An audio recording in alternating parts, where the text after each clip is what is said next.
కానీ 15% అనుకున్నారు. ఇప్పుడు 15% ఇస్తామంటున్నారు అంటే స్థానిక ఎన్నికల్లో. ఇంకంటే అదే రేషియో కంటిన్యూ అవుతుంది ఇంకా. అది అప్పుడు ఏంటది మరి ఇక్కడ ఎవరు మోసం చేసినట్టు 30% మనకి ఇవ్వబోతున్నారు అని చంద్రబాబు గారిని పక్కన కూర్చోబెట్టుకుని చెప్పాడు ఆయన.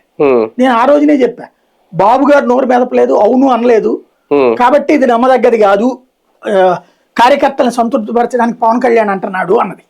ఇప్పుడు అదే నిజమైంది కదా. చివరికి ఇప్పుడు మీరు ఎక్కడ పనికి వస్తారా, మీరు ఏదో ఫ్లెక్సీ వేస్తే మగాళ్ళ ఏంది, మీరేమైనా బ్యానర్ కడితే మగాళ్ళ ఏంటి, మీరేమైనా అడ్వర్టైజ్మెంట్లు ఇస్తే మగాళ్ళ ఏంటి, మీకు ఇంకా కావాలి. ఇప్పుడున్నట్టు తెలుగుదేశం నాయకులందరికీ జనం ఎగబడిపోయి వచ్చేసేసి కాళ్ళకి దండం పెట్టేసి ఓట్లు ఎత్తున్నారా ఏంటి వాళ్ళందరూ? పార్టీ పేరు మీదనే కదా గెలిచేది, కూటమి పేరు మీదనే కదా గెలిచేది, డబ్బుల పేరు మీదనే కదా గెలిచేది. మరి నీ దగ్గరైనా అంతే కదా. మరి అక్కడ ఇంకేం తేడా చేస్తున్నారు, ఎందుకు చేస్తున్నారు? అది వీళ్ళు చేస్తున్న మోసం. కానీ ఒకటి సార్, ఇక్కడ ఈ ఎన్నికలకు కూడా కాంప్రమైజ్ అవ్వాల్సిన పరిస్థితి కూటమిలో జనసేనకు వచ్చిందా, లేదంటే ఆ సిచ్యువేషన్ క్రియేట్ చేశారా? జనసేనకి కాంప్రమైజింగ్ అనేది అధినాయకత్వం దగ్గర ఆల్రెడీ అలవాటండి. వాళ్ళు ఇచ్చింది తీసుకోవడం, అప్పుడప్పుడు అడగటం, అంతే. ఇప్పుడు ఎక్కడో ఎందుకు నాగబాబుని మంత్రి అన్నది ఏడాది అయిపోయిందా సంతకం పెట్టి?